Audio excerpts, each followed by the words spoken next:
The story begins in the town of Lillian, Ohio, in 1979. A boy named Joe has just lost his mother, who died in a workplace accident. His relationship with his father, Jack, a busy and strict police officer, is not very good.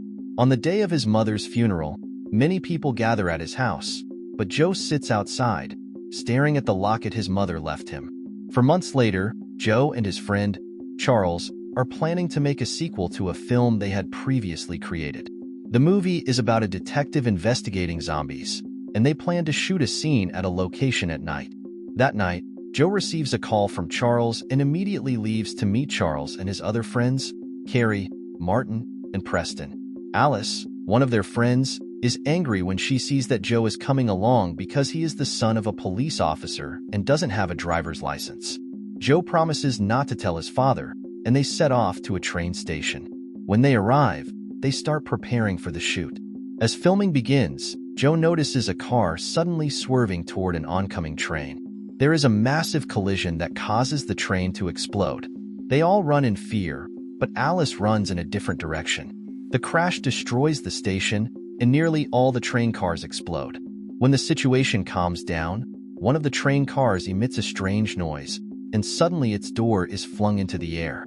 Joe quickly looks for his friends, but cannot find Alice and notices bloodstains nearby. They assume Alice is dead, but she suddenly appears from behind them, and the blood turns out to be fake blood Joe brought. At the scene, they find strange white cube-shaped objects scattered near the wrecked train cars. Joe takes one and hides it in his jacket. They soon learn that the person who drove the car into the train is their biology teacher, Dr. Woodward, who was carrying a map marking the train's route and departure schedule. Suddenly, Dr. Woodward wakes up and warns them not to tell anyone about the incident, threatening to kill them if they do.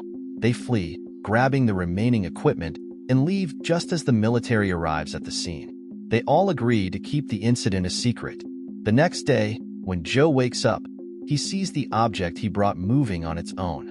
News of the train crash appears on TV, and Dr. Woodward is being treated at an Air Force medical facility.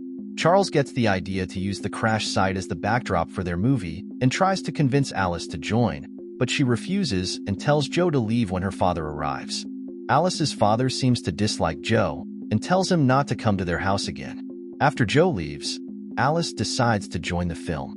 While shooting on a hill near the crash site, Alice mentions she has a bad feeling about the incident. Joe tries to look at the train using his camera and discovers it belongs to the Air Force. Joe and Alice start questioning why Dr. Woodward drove into the train, but Charles and the others refuse to discuss it due to Dr. Woodward's threat. Meanwhile, the military is collecting the cubes and loading them into containers. Jack, Joe's father, and a deputy sheriff tries to find out what happened, but Colonel Nellet claims there were only aircraft parts on the train and nothing dangerous. Jack grows suspicious of the military and reports it to his superior, Sheriff Freed, who dismisses his concerns and suggests he take a vacation. That night, Sheriff Freed is shopping at a convenience store when a pack of dogs suddenly runs past him. He hears a strange noise from behind a fence and goes to investigate. Suddenly, he disappears, and his car is severely damaged. The store clerk notices something is wrong and hears strange noises before being dragged away by a mysterious creature. The next day, Joe teaches Alice how to play a zombie character, and they seem to start liking each other. Charles watches them with jealousy. Alice asks about the locket Joe always carries, which his father gave to his mother when Joe was born.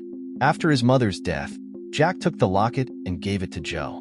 Jack, meanwhile, is investigating the convenience store case and suspects it is related to the Air Force train crash. He receives reports of strange incidents, such as frequent power outages, missing car engines, and numerous missing dogs, including Joe's dog, Lucy. Jack also notices military trucks patrolling the town with devices to track something. Realizing the unusual occurrences, Jack gathers his fellow officers to find out what is happening in their town. Suddenly, the power goes out, and Jack orders his men to investigate. It turns out nearly all the power lines are missing, leaving only the poles. While a utility worker is fixing the lines, he sees objects flying around. Confused, the car lights and street lamps start flickering, and something appears behind him, making him disappear. The following day, more strange reports come in from the townspeople.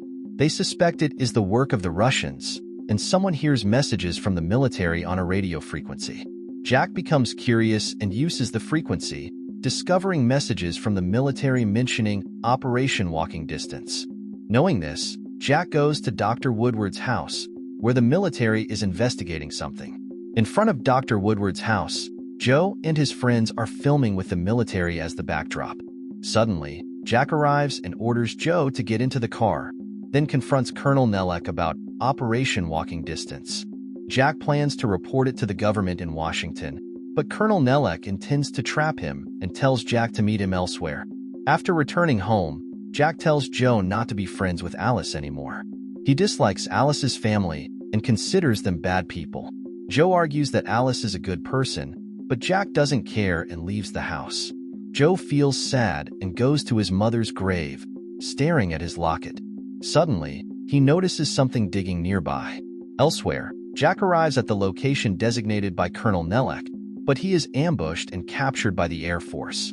Meanwhile, Dr. Woodward, who is in an Air Force medical facility, is interrogated by Nelek. He knows others witnessed the train crash, but Dr. Woodward refuses to reveal who, so he is ultimately executed. While Joe is sleeping, Alice enters his room through the window. They talk, and Alice tearfully explains that her father was drunk and couldn't go to work, so Joe's mother took his place, leading to the accident. Suddenly, the cube Joe stored starts moving and shoots through the wall. Alice returns home, but her drunken father kicks her out. Alice leaves, and her father, trying to apologize, chases after her in his car. However, due to his drunkenness, he crashes into a parked vehicle. Suddenly, the mysterious creature appears behind Alice and takes her away. The next day, the cube that was in Joe's house is now in a water tower. Joe and Charles are watching the footage from before the train crash. They argue because both have feelings for Alice. Suddenly, the footage reveals a mysterious creature emerging from one of the train cars. They rush to show the footage to Jack, only to find the entire town is being evacuated due to a forest fire. Who tells him that Alice was abducted by a large creature. Joe quickly gathers his friends and plans to rescue Alice with Donnie's help. Joe, Charles, Carrie, and Martin head to the school to find out what was in the container Dr. Woodward had. Meanwhile, Jack, held at the Air Force Base, manages to escape by disguising himself as a soldier and heads toward Lillian. Joe and his friends reach the school and find the container. Inside are numerous video recordings and documents revealing that Dr. Woodward was once an Air Force officer stationed at Area 51. They watch a video showing that the cubes are parts of a spacecraft with advanced technology beyond human understanding. Dr. Woodward's report reveals that Colonel Nelek has been holding the mysterious creature captive for experimentation. Dr. Woodward understood what the creature wanted and intended to help it. Suddenly, soldiers arrive, and Colonel Nelek captures them. They are taken on a bus to the base, but on the way, they are attacked by the creature. Nelek's men are all killed, and Joe and his friends are trapped inside the bus. When the bus overturns, they escape through a cracked window. Fortunately, the creature doesn't notice them and attacks Nelek, eventually eating him. Shortly after, Donnie arrives, and they head to the town. In the city, tanks are already firing at the creature. Joe and his friends leave the car and head toward the cemetery. However, along the way, they are caught in an explosion, breaking Martin's leg, so Charles stays with him. Joe and Carrie proceed together toward their destination. Meanwhile, Jack reaches the evacuation site, and one of his officers informs him that Joe was detained by the military. Jack meets the president, who didn't participate because he was told to provide footage of the train crash. Jack sees Alice's father being taken away by soldiers for wearing a military uniform, and he informs them that Nelek wants the man. The soldiers hand Alice's father over to Jack, and they both head to town to find their children.